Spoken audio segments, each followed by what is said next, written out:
Hello everyone, welcome to ज्ञान IQ। आप सभी का बहुत बहुत स्वागत है ज्ञान IQ पर। तो आज मैं KVS PRT EVS का आपको नेक्स्ट पार्ट कराऊंगी। ये थ्योरी क्लासेस हैं आपकी, थ्योरी प्लस नोट्स जो भी आप कह लीजिए। तो हम नेचुरल रिसोर्सेज कर रहे थे और नेचुरल रिसोर्सेज में ऑलरेडी मैं काफ़ी चीज़ें करा चुकी हूँ। तो आज हम पढ़ेंगे स्पेशली वाटर के बारे में, वाटर रिसोर्सेज के बारे में कि वाटर एज ए रिसोर्स हमारे लिए कितना इंपॉर्टेंट है और उसमें कौन कौन सी टर्मिनोलॉजीज जो हैं जिनके बारे में हमें पता होना चाहिए, उन चीज़ों के बारे में देखेंगे, है ना। कुछ चीज़ें हमें जनरली बहुत कुछ पता होता है, हर चीज़ के बारे में, हमें एयर के बारे में पता है, वाटर के बारे में पता है, लेकिन कुछ चीज़ें होती हैं, कुछ टर्म्स होती हैं जो हमें जानना जरूरी होती है, जो बेसिकली एग्जाम से पूछी जा सकती हैं। ओके, तो चलिए स्टार्ट करते हैं। लेकिन उससे पहले एक बार सिलेबस का एक ओवरव्यू देख लेते हैं, क्योंकि वो मैं आपको हमेशा दिखाती हूँ जानबूझ के कि आपको याद रहे कि हम क्या कर रहे हैं, क्या हमें और करना है। ओके, तो ये सारी चीज़ें मैं कंप्लीट करा चुकी हूँ यहाँ तक, है ना। आप कह सकते हैं कि यहाँ तक सारा जो है सिलेबस में कंप्लीट करा चुकी हूँ अपने यूट्यूब चैनल पर। उसके अलावा ट्रांसपोर्ट एंड कम्युनिकेशन भी नहीं कराया है। नेचुरल रिसोर्सेज में मैंने एयर करा दिया है, आपको सोयल करा दिया है, अभी मैं आपको वाटर कराऊंगी। ओके, ये मिनरल्स का भी बहुत बड़ा टॉपिक है, ये यहाँ से मिनरल्स यहाँ से दोनों जगह से कवर एक साथ ही कराऊंगी इसको भी। ओके, तो आज हम स्पेशली वाटर को पढ़ेंगे। इसके बाद आपका ये पार्ट रह जाएगा। इस पार्ट में से भी वाटर रिसोर्सेज में ले चुकी हूँ, इरिगेशन, क्रॉप, ये सब रह जाएगा। रिवर्स और डैम्स जो है ये एक अलग टॉपिक है कि बहुत बड़ी वीडियो बन जाती, इसे रिवर्स और डैम्स को क्वेश्चन को मैं अलग से लूंगी। ओके, तो आज हम करेंगे वाटर के बारे में, आज हम पढ़ेंगे। तो चलिए देखते हैं। सबसे पहले तो जान लेना जरूरी है कि वाटर हमारे लिए बहुत ज्यादा प्रीशियस है, हम सबको पता है। और सुनने में तो ये भी आता है कि भाई थर्ड वर्ल्ड वॉर जो है वो पानी के लिए होगा। मैं डरा नहीं रही हूँ आपको, लेकिन एक इस पे साइंटिस्ट या बहुत लोग प्रिडिक्ट कर रहे हैं कि आगे आने वाला विश्व युद्ध पानी पर हो सकता है, तीसरा। लेकिन भगवान करे ऐसा ना ही हो। लेकिन स्टिल वाटर की कमी जो है वो इतनी ज्यादा होती जा रही है कि पॉपुलेशन बढ़ती जा रही है और पानी की कमी होती जा रही है। इसके रीजंस बहुत सारे हैं कि हमें वाटर का मैनेजमेंट करना नहीं आता, वेस्टेज ऑफ वाटर बहुत ज्यादा है। अब आप ये सवाल पूछेंगे कि भाई पानी की कमी तो नहीं है। जब हम इन अर्थ की बात करते हैं तो हम कहते हैं कि नहीं, 70% हिस्सा जो अर्थ का है वो तो पानी से ही भरा हुआ है ना। तो फिर पानी की कमी क्यों है? लेकिन देखिए, एक बात समझने की जरूरत है कि पानी की कमी इसलिए है क्योंकि जो पीने योग्य पानी है, जो हम यूज कर सकते हैं, वो पानी बहुत कम है। अगर हम वैसे फैक्ट्स के अकॉर्डिंग बात करें तो जो 3/4 हिस्सा है अर्थ के सरफेस का वो पानी से कवर्ड है। ओके, 3/4 हिस्सा, यानी कि 4 में से 3 हिस्से तो ऑलरेडी पानी से कवर है। तो एक हिस्सा जो है वो फॉरेस्ट और जमीन को लेकर है। फिर इसमें से भी जो फ्रेश वाटर है, यानी कि मीठा पानी कह सकते हैं, स्वच्छ पानी जो कह सकते हैं, वो सिर्फ 2.7% है। यानी कि इस एक जो 3/4 हिस्सा है, इस 70% में से 2.7% जो है वो ही केवल आपका फ्रेश वाटर है, मीठे पानी का है। और इसमें से भी 1% पानी जो है फ्रेश वाटर का वो अवेलेबल है और वो ह्यूमंस के लिए यूज के लिए जो है वो अवेलेबल है। तो आप कह सकते हैं इस 1% में से ही हमें काम चलाना है। और इतनी बड़ी पॉपुलेशन है पूरे, अगर वर्ल्ड की बात करें तो कैसे काम चलेगा? अब काम कैसे चलेगा ये तो हमें पता है कि आगे आने वाले टाइम में जो है पानी की कमी होने वाली है, पीने के योग्य पानी की कमी होने वाली है। लेकिन अगर अभी से हम कुछ उपाय करें, हम पानी को सेव करें, पानी का वेस्टेज ना करें, तो बहुत सारी चीजें हमारी हो सकता है कि हम इन चीजों को रोक पाएं जो पानी की कमी होने वाली है। ठीक है, तो ये परसेंटेज आपको याद रखनी जरूरी है कि क्या क्या है। ओके, पीने, धोने, खाना पकाने और उचित स्वच्छता बनाए रखने के लिए संयुक्त राष्ट्र द्वारा अनुशंसित पानी की मात्रा न्यूनतम 50 लीटर प्रति व्यक्ति प्रतिदिन बताई गई है। देखो, अकॉर्डिंग टू यूनाइटेड नेशंस, यानी कि यूएन के अकॉर्डिंग अगर एक इंसान की बात करें कि पर डे की अगर उसकी कितनी ज्यादा रिक्वायरमेंट होती है पानी की, तो उसको 50 लीटर पानी चाहिए होता है। चाहे मैं हूं चाहे आप है, हमें 50 लीटर पानी की जरूरत है। अगर हम सारे काम कर रहे हैं पानी वाले, पी भी रहे हैं, ठीक है, उससे बर्तन धो रहे हैं, अपने आप को नहला रहे हैं, खाना पकाने के लिए है, जो भी हम पानी का यूज करते हैं, तो पानी का यूज करने के ऑन एन एवरेज जो है 50 लीटर पानी जो है एक इंसान का लग जाता है। तो इसका मतलब ये कहने की जरूरत है कि पानी को बचाना बहुत ज्यादा इंपॉर्टेंट है। इवन मैं अपनी एक प्रैक्टिस बता रही हूँ, हम तो फिल्टर्ड वाटर जो होता है उसका भी वेस्टेज हम नहीं करते हैं, उसको भी बाल्टी में कलेक्ट करके उस पानी का भी मैं यूज करती हूँ। तो आप लोग भी ऐसे छोटी छोटी या कुछ चीजें कर सकते हैं जिससे हम पानी को बचा सकते हैं। अब और कुछ इंपॉर्टेंट डेज के बारे में जान लेते हैं। 22 मार्च को हर साल जो है वर्ल्ड वाटर डे मनाया जाता है। इसकी कुछ ना कुछ थीम रखी जाती है, तो आपको थीम भी याद रखनी होती है उस प्रेजेंट ईयर की जिसमें भी आपका एग्जाम होगा। प्लस 22 मार्च जो है वर्ल्ड वाटर डे होता है, ये आपको याद रखना है। इसके अलावा 2003 वर्ष को जो है international year of fresh water declare किया गया था, ताकि हम जो है जो नेचुरल रिसोर्सेज हमारे जो प्राकृतिक संसाधन है पानी के, उनके बारे में लोगों को जागरूक किया जा सके। इसलिए वर्ष 2003 में जो है फ्रेश वाटर ईयर जो है इसको डेडिकेट किया गया था। ओके, ये चीज आपको याद रखनी है। अब देखो, अब हम बात करते हैं, तो मेन सोर्सेज ऑफ वाटर की बात कर लेते हैं। सोर्सेज ऑफ वाटर में बहुत सारी चीजें हैं। हम लोग सुनते हैं हैंडपंप है, रिवर है, पॉन्ड है, स्प्रिंग्स है, हमारे पास ग्लेशियर्स हैं, और समुद्र भी हम सोर्स ऑफ वाटर में लेते हैं। लेकिन यहाँ पर सोर्सेज ऑफ वाटर की बात ये नहीं हो, मैं आपको बताना चाह रही हूँ कि सोर्सेज ऑफ वाटर जो फ्रेश वाटर के सोर्सेज है, जो हम डायरेक्ट यूज कर सकते हैं थोड़ा उसको प्यूरिफाई करके, क्योंकि ओशन वाटर जो है बहुत ज्यादा है इस पूरे धरती पर, लेकिन उसका यूज नहीं है क्योंकि वो बहुत ज्यादा सेलाइन होता है, यानी कि लवणता उसके अंदर बहुत ज्यादा होती है। तो आप कह सकते हैं कि 97.3% तो जो है ओशन का ही वाटर है। उसके बाद जो हमारे आइस कैप्स हैं उनको देखें तो 2% उसका है। फिर ग्राउंड वाटर 0.68 है, जो कि अब और ज्यादा डिप्लीट हो चुका है, यानी कि घट चुका है जब से ये कंस्ट्रक्शन वर्क इतना ज्यादा चला है। जैसे कहते हैं ना, कंक्रीट के जंगल हमने खड़े कर दिए हैं जंगलों को काटकर, तो उनकी वजह से ग्राउंड वाटर बहुत कम होता जा रहा है। प्लस आप समरसीबल लगाते हैं, हम हैंडपंप लगा रहे हैं, ट्यूबवेल लगा रहे हैं, इन सब चीजों से ग्राउंड वाटर जो है वो धीरे धीरे धीरे धीरे घटता जा रहा है और एक टाइम ऐसा आ सकता है कि वो खत्म हो जाएगा। अभी एक स्टेट की रिपोर्ट आई थी, मेरे को याद नहीं है एग्जैक्ट क्या था, लेकिन वहां पर उस सिटी में प्रॉपर ग्राउंड वाटर जो है खत्म हो गया है, ये बताया गया था। उसके बाद फ्रेश वाटर लेक जो है वो इतना परसेंट है, 0.9009। फिर इनलैंड सीज और सॉल्ट लेक्स इतनी है, एटमॉस्फेयर में इतना है, फिर रिवर्स में इतना पानी है, तो टोटल 100% तो बच गया। लेकिन अगर आप इसको ध्यान से देखेंगे तो आप देखेंगे कि इससे तो सेलाइन है ऊपर वाला सारा, ये जो आपके पास ये हिस्सा बचा है ये फ्रेश वाटर का है। अब इसमें से भी हम कितना यूज कर सकते हैं वो हमारे ऊपर डिपेंड करता है ना। लेकिन मेन सोर्सेज अगर बात करें तो नदियां हो गई, पॉन्ड्स हो गए, स्प्रिंग्स झरने हो गए, ग्लेशियर्स हो गए, ये हमारे main sources of fresh water होते हैं। अब देखो मैंने यहाँ पे सैलिनिटी के बारे में लिखा हुआ है कि लवणता क्या होती है। लवणता 1000 ग्राम पानी में ग्राम में मौजूद नमक की मात्रा होती है, ठीक है। मतलब कि ये है कि salt in grams present in 100 grams of water. अगर 1000 ग्राम्स ऑफ वाटर है, ठीक है, मतलब यहाँ पे ग्राम में दिया है, यूनिट को ध्यान रखना। अगर 1000 ग्राम ऑफ वाटर है तो उसमें कितने ग्राम नमक है वो उसकी सैलिनिटी हो जाती है। The average salinity of the oceans is 35 parts पर 1000। अगर हम एवरेज देखें तो 35 पार्ट्स होता है, इस 1000 में से 35 पार्ट जो है सैलिनिटी होती है समुद्र के पानी में। और लवणता बहुत अधिक होने की वजह से वो पानी जो है पीने योग्य नहीं रह जाता, ना ही वो किसी काम के योग्य हो रह जाता है, ठीक है। तो ये एक इंपॉर्टेंट चीज थी। इसके अलावा फॉर्म्स ऑफ वाटर को देखेंगे, यानी कि हम देखेंगे कि कौन कौन से पानी के रूप होते हैं। तो हम सबको पता है, ये थोड़ा साइंस का है, लेकिन मैंने इसमें इसलिए इंक्लूड किया है टर्म्स की आपसे जनरली साइंस में पूछी जाए या आपसे ईवीएस में भी पूछी जा सकती हैं, क्योंकि ये कॉमन चीजें हैं, ये साइंस में भी होती हैं और ये आपको ईवीएस में भी पढ़नी होती हैं। अगर आप बच्चों की बात करें 1st to 5th तो बच्चे भी पढ़ते हैं इनको ईवीएस में भी, तो इसलिए मैंने टर्म्स इंक्लूड की है। 3 फॉर्म्स होती है पानी की, सॉलिड, लिक्विड एंड इसमें गैस आएगा। सो अभी मेरा हिंदी टाइपिंग ऑन नहीं है, तो सॉलिड, लिक्विड एंड गैस मैंने आपको बता दिया है, ठीक है। इसको हिंदी में देख लेना, ठोस, तरल और आपकी गैसियस जो पदार्थ होते हैं। तो इस तरह से हम कह सकते हैं पानी 3 रूपों में पाया जाता है, सॉलिड में, लिक्विड में और गैस के फॉर्म में वो पाया जाता है। अब पानी इन तीनों चीजों में, इन तीनों अवस्थाओं में पाया जाता है। इससे रिलेटेड भी कुछ प्रोसेसेस होते हैं जिनके बारे में आपको जानना जरूरी है।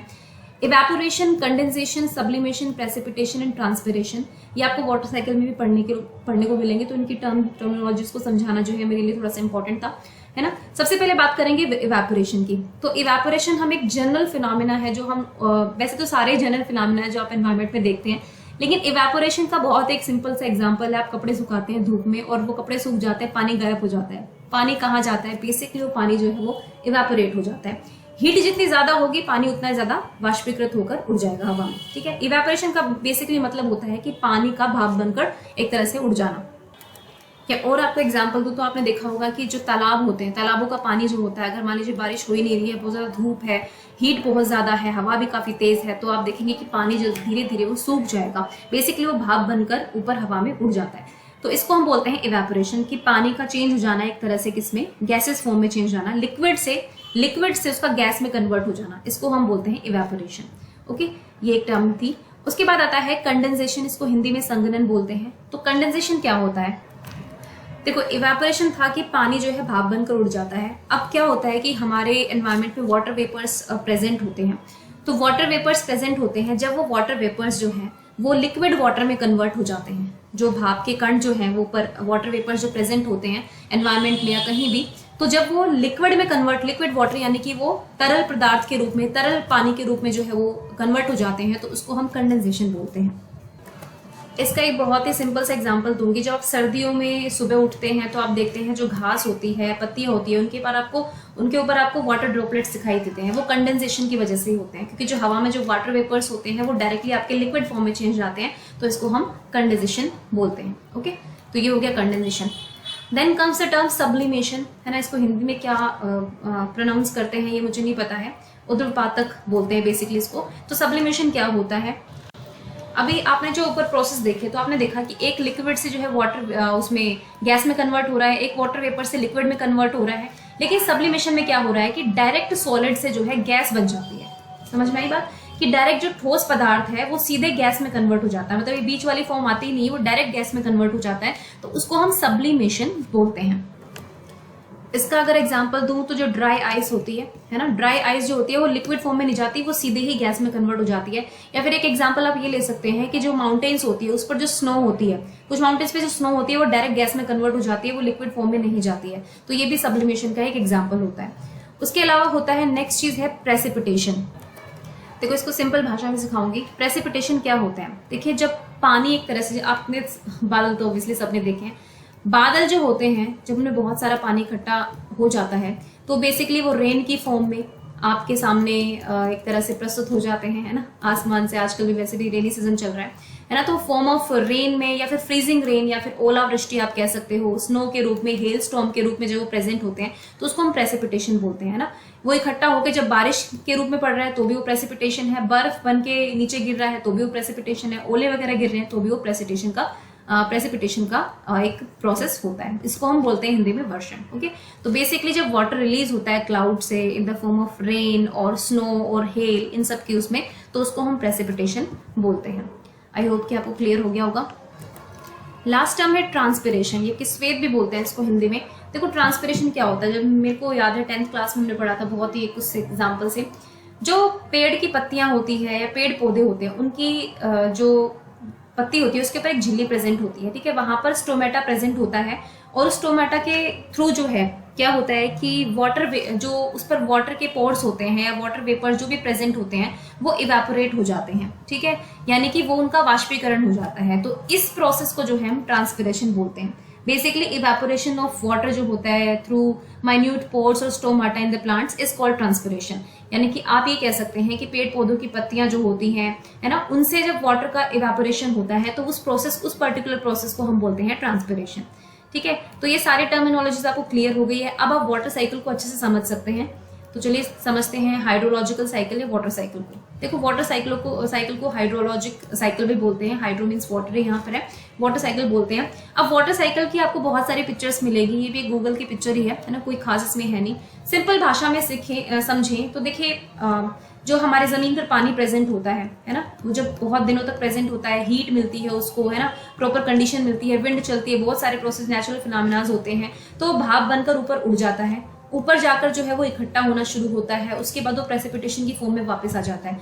तो कह सकते हो कि पानी जो है प्रेजेंट था वो भाप बनकर उड़ा और फिर वो बारिश की फॉर्म में फिर से आपके पास वापस आ गया। तो सिंपल भाषा में ये रेन वाटर, एक वाटर साइकिल इसको हम बोल सकते हैं, है ना। मतलब साइकिल क्यों बोलते हैं, क्योंकि ये प्रोसेस जो है पूरा घूमता रहता है ना, पहले ये हुआ फिर ये हुआ फिर ये हुआ, तो एक सर्कल में चलता रहता है, इसलिए हमें इसको एक साइकिल की तरह कहते हैं। अब देखो इवेपोरेशन किस किस तरीके से हो रहा है। ये ट्रांसपिरेशन के थ्रू हो रहा है, जो मैंने आपको बताया स्वेद के थ्रू, जब पेड़ों से हो रहा है, पेड़ों की पत्तियों के थ्रू हो रहा है ना। ओशन से भी इवेपोरेशन हो रहा है। फिर यहाँ पे लेक हो गई या यहाँ पे पोंड भी होता तो वहां से भी इवेपोरेशन होता। सड़क पे पानी इकट्ठा होता है, वो भी इवेपोरेशन का पार्ट है। जहां भी जो पानी प्रेजेंट होता है, जब वो भाप बनकर उठ जाता है तो इवेपोरेशन का प्रोसेस होता है ना, ट्रांसपिरेशन का प्रोसेस होता है, इवेपोरेशन का प्रोसेस होता है। फिर यहाँ पर जाकर जो है कंडेंसेशन का प्रोसेस होता है, क्लाउड्स बनते हैं आपके, और उसके बाद जो है प्रेसिपिटेशन होता है, तो उसकी फॉर्म में जो बारिश की फॉर्म में जो है वो पानी होता है। उसके बाद साथ साथ ही बर्फ भी पड़ती है, ओले भी पड़ते हैं, तो ये सारी चीजें जो है प्रेसिपिटेशन की फॉर्म में फिर वापस पानी आपके पास आ जाता है। अब बात ये है कि जो ग्राउंड वाटर होता है ये रिचार्ज भी होता रहता है इससे, लेकिन अब प्रॉब्लम ये हो गई है कि पहले ग्राउंड वाटर बहुत ज्यादा था, लेकिन अब हम इस ग्राउंड वाटर का बहुत ज्यादा यूज करने लगे, या फिर ये कह सकते हैं मिसयूज भी करने लग गए। तो उस वजह से ये जमीन का पानी जो है कम होता जा रहा है। अब आप कहोगे कि मैडम बारिश तो अब भी होती है, फिर कम क्यों हो रहा है? कम इसलिए हो रहा है कि हमने जो मोस्टली जमीन है, जो आबादी वाले क्षेत्र हैं, जहां पर हम पानी का बहुत ज्यादा दोहन कर रहे हैं, वहां पे हमने कंक्रीट के जंगल खड़े कर दिए हैं, सड़कें बना दी है, सब कुछ बना दिया है। बेसिकली जो पानी है, पानी को जमीन के नीचे जाने का भी मौका नहीं मिल रहा है। दूसरी चीज, बारिश में भी लगातार आप देखेंगे तो एवरेज जो बारिश होती है वो धीरे धीरे कम होती जा रही है, वो भी एक रीजन है। फिर सोइल इरोजन वगैरह चीजें, ये चीजें होती हैं, है ना, डिफोरेस्टेशन हो रहा है। ये सारी चीजें हैं कि ग्राउंड वाटर में जो है लगातार कमी जो है वो आती जा रही है। नेक्स्ट देखते हैं ground water is an important source of water. अब ग्राउंड वाटर सबसे मेन मुद्दा है यहाँ पर वाटर के अगर बारे में पढ़ रहे हैं, तो ये ग्राउंड वाटर जो होता है सबसे इंपॉर्टेंट सोर्स ऑफ वाटर होता है, अगर हम कह सकते हैं। आज लोग बहुत आराम से समरसेबल लगा देते हैं कि घर में पानी मिल जाएगा आराम से ही वो, लेकिन वो कब तक कर सकते हैं हम? जब तक कि जमीन के नीचे पानी है। और अब देखो, अब बहुत गहरा गड्ढा खोदना पड़ता है। पहले थोड़े से ही नीचे खोदने पर हमें वाटर मिल जाता था ग्राउंड में, लेकिन अब बहुत नीचे तक गड्ढा खोदना पड़ता है, तब जाके हमें पानी मिलता है। देखो, अब इसमें भी कुछ चीजें समझने की जरूरत है। यहाँ पे कुछ टर्म्स लिखे हैं मैंने, वाटर टेबल, इनफिल्ट्रेशन, एक्विफर, तो ये आपको समझने की जरूरत है। पहली टर्म है water table. The moisture in the soil indicates the presence of water underground. देखो, जब भी आपकी मिट्टी, जब आपने किसी जगह की मिट्टी देखी है वो गीली है, गीली का मतलब ये है कि उसके नीचे पानी प्रेजेंट है या उस मिट्टी के अंदर पानी प्रेजेंट है। If we dig deeper and deeper, we would reach a level where all the spaces between the particles of soils and gaps between rocks are filled with water.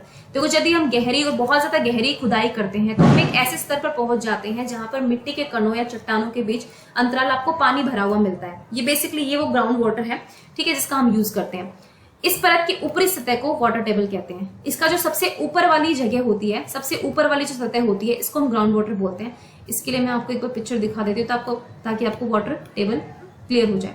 देखो, ये है, ठीक है, ये ग्राउंड का हिस्सा है। तो यहाँ पर जब आप खुदाई करते हैं बहुत ज्यादा, है ना, बहुत ज्यादा आपने खुदाई कर ली, ये जैसे हैंडपंप लगा हुआ है यहाँ पे, तो यहाँ पर जो पहले ही लेवल पर आपको जो है पानी मिल जाता है जमीन की खुदाई करने के बाद, इसको हम वाटर टेबल बोलते हैं। ये आपको आराम से दिखाई दे रहा होगा। ओके, अब चलते हैं नेक्स्ट चीजों पर। उसके बाद दूसरी टर्म क्या है आपकी? अंतस्यंदन, सॉरी मैंने इंग्लिश में पढ़ा, infiltration. The process of seeping of water into the ground, यानी कि जल के भूमि में रिसने की प्रक्रिया को हम बोलते हैं इनफिल्ट्रेशन। जब बारिश होती है तो पानी रिस कर जमीन के अंदर पहुंच जाता है, इस चीज को हम बोलते हैं इनफिल्ट्रेशन, और इसको हिंदी में बोलते हैं अंतस्यंदन। उसके बाद नेक्स्ट है, at places the ground water is stored between layers of hard rock below the water table, this is known as aquifer. तो ये क्या होता है? जल भृत किसको बोलते हैं? कुछ स्थानों पर जो भूजल स्तर है वो स्तर के नीचे कठोर चट्टान की परत आ जाती है और उनके बीच पानी जमा हो जाता है, तो इसको हम जल भृत बोलते हैं। तो देखो, वाटर टेबल में और इसमें थोड़ा सा डिफरेंस है। जब बहुत ज्यादा कठोर चट्टाने आ जाए जमीन के नीचे और उनके बीच जो पानी, हार्ड रॉक प्रेजेंट हो, वहां पर पानी भरा हो, तो उसको हम जल भृत बोलते हैं। लेकिन अगर सॉइल है, मिट्टी भी प्रेजेंट है वहां पर, थोड़ी बहुत रॉक्स हैं, तो उसको हम वाटर टेबल बोलते हैं। तो इन दोनों चीजों में आपको थोड़ा सा डिफरेंस याद रखना है, ठीक है। पिक्चर भी आप देख सकते हैं एक बार। जैसे कि ये हैंडपंप है, हमने हैंडपंप लगाया क्योंकि हमें ग्राउंड वाटर का यूज करना है ना, बहुत पहले से हैंडपंप हम यूज करते हैं। ये स्ट्रीम और लेक्स हैं, फिर ग्राउंड वाटर है जो बहुत ज्यादा है, ये एक्विफर है ना। वाटर टेबल यहाँ है, लेकिन जब एक्विफर का मतलब है कि बहुत नीचे जब चट्टाने, बहुत कठोर चट्टाने होती है, उनके पास पानी भरा होता है, तो उसको हम एक्विफर बोलते हैं, जिसको हम जल भृत बोलते हैं। और वाटर टेबल ऊपर ही प्रेजेंट हो जाता है। सबसे ऊपरी लेयर जो ग्राउंड वाटर की होती है वाटर टेबल होती है। फिर ये ग्राउंड वाटर यहाँ पर सारा, ओके, ये सब एक पूरी पिक्चर दर्शा रही है ग्राउंड वाटर और वाटर टेबल क्या है। तो ये रिचार्ज होने की, जो ग्राउंड वाटर रिचार्ज होने की प्रक्रिया है, ये मिट्टी के थ्रू हो सकती है, हम सबको पता है। अगर आप सीमेंटेड फर्श बना देंगे तो ग्राउंड वाटर कैसे रिसेगा, वो भी एक अपने आप में प्रॉब्लम है। उसके बाद बात करेंगे रेन वाटर हार्वेस्टिंग, जो सबसे मेन मुद्दा है कि भाई हाँ, अब पानी बचाना है, बचाना कैसे है। तो देखो, पहले जमाने में जो है बहुत तरीके होते थे पानी बचाने के, आज भी वो तरीके हम करते हैं। जैसे हम बर्तनों को बाहर रख देते हैं, है ना, बारिश में, वो भी सब नहीं करते हैं। तेज बारिश हो तो अपनी बाल्टियां, मटके, घड़े सब आपने बाहर रख दिए बारिश का पानी इकट्ठा करने के लिए, है ना। लोग अपने छतों पर भी रेन वाटर हार्वेस्टिंग का वो करवा लेते हैं, है ना। आजकल स्कूल से मैंने देखा है कि बीच में कुछ एक रेन वाटर हार्वेस्टिंग के लिए प्रॉपर मैनेजमेंट होता है। तो रेन वाटर हार्वेस्टिंग यानी कि बारिश के पानी को बचाना बहुत जरूरी है। The rain water can be use to recharge the ground water. और ये सब किस लिए हो रहा है? क्योंकि हमें ग्राउंड वाटर को रिचार्ज करना है। जमीन के नीचे पानी बचा रहेगा तो समझ लीजिए हम भी बचे रहेंगे। This is refer to as rain water harvesting. अब देखो, पहले के जमाने में एक बावरी होती थी, ये आपको दिखाई दे रही होगी यहाँ पर, ये बावरीज बनाई जाती थी। बेसिकली ये ट्रेडिशनल मेथड है कि हम किस तरह से पानी को कलेक्ट कर सकते थे, बारिश के पानी को, है ना। यहाँ से फिर आप पानी का यूज करते थे। यहाँ पे सीढ़ियां वीडिया सब थी कि हाँ भाई लोग आते थे यहाँ पे पानी का यूज करते थे, चाहे कपड़े धोने के लिए पानी लेके जा रहे हैं या यहीं पर कपड़े धो रहे हैं, नहा रहे हैं, हर चीज यहाँ पर यूज होती थी, है ना। बावरी पानी इकट्ठा करने का एक पारंपरिक तरीका था। लेकिन आज के टाइम पे इनका बहुत मतलब यूं कह सकते हो आपके मिसयूज हो रहा है। यहाँ पे कूड़ा इकट्ठा कर दिया जाता है, कूड़ा करकट डाल के लोग चले जाते हैं, इनका मैनेजमेंट नहीं हो रहा है। तो ये अपने आप में एक बहुत बुरी चीज है। Next, rain water harvesting. अगर हम क्रॉप उसमें देखें तो ड्रिप इरिगेशन सिस्टम जो होता है एक इंपॉर्टेंट वे है रेन वाटर हार्वेस्टिंग का। मतलब टपकन सिंचाई बोलते हैं इसको हिंदी में। आप इसकी फोटो यहाँ पर देख सकते हो कि यहाँ पे ये पाइप से लगाए हुए हैं, इन पाइप से थोड़ा थोड़ा पानी जाएगा। बेसिकली यहाँ पे पानी वेस्ट नहीं होता है, जितना प्लांट को पानी चाहिए होता है आप पाइप्स के थ्रू बेसिकली उसको कर सकते हैं। ट्यूबिंग्स होती है, बेसिकली ये ट्यूब्स बने होते हैं। It is a technique of watering plants by making use of narrow tubing which deliver water directly at the base of the plant. तो इससे डायरेक्ट बेस में जाएगा पानी, फालतू में इधर उधर नहीं जाएगा, इनके बेस में पानी जाएगा, जहां पे इनकी जड़ें हैं वहां पर इनको पानी मिल जाएगा। तो ये ड्रिप इरिगेशन मेथड है जो बहुत ही ज्यादा इंपॉर्टेंट है रेन वाटर हार्वेस्टिंग के लिए। ठीक है, तो भाई आज के वीडियो में जो है आपके लिए इतना ही, और नेक्स्ट वीडियो जो होगी वो भी आपको जल्दी मिलेगी। तो ये वाटर टॉपिक जो है हमारा मेरे हिसाब से खत्म है। इसके अलावा एक रिवर, डैम्स और ओशन का टॉपिक है जो अलग से ही लेना पड़ेगा, कि रिवर्स अपने आप में बहुत बड़ा एक वो है। रिवर्स और डैम्स को एक साथ लूंगी, ओशन को एक साथ लूंगी, जिसमें ओशन करंट एंड ये सब चीजें होंगी, है ना। इसी के साथ आप सभी को ऑल द बेस्ट, एंड साथ ही साथ अपनी पढ़ाई जारी रखिए, है ना। इधर उधर की बातों में प्लीज ध्यान ना दें। मैं थोड़ी सी इन चीजों में थोड़ा कम बिलीव करती हूँ कि फालतू की चीजों को सोचने के अलावा होता है कि आप चुपचाप अपनी मेहनत करते रहेंगे। अगर आप चुपचाप मेहनत करते रहेंगे तो वो कहते हैं ना कि चुप रहने पे आपकी सफलता बात करेगी फिर सबसे। तो प्लीज यही करना है, ज्यादा बेवजह की या बेकार की चीजों में नहीं पढ़ना है और अपनी तैयारी को जो है जारी रखना है। थैंक यू फॉर वॉचिंग ज्ञान IQ।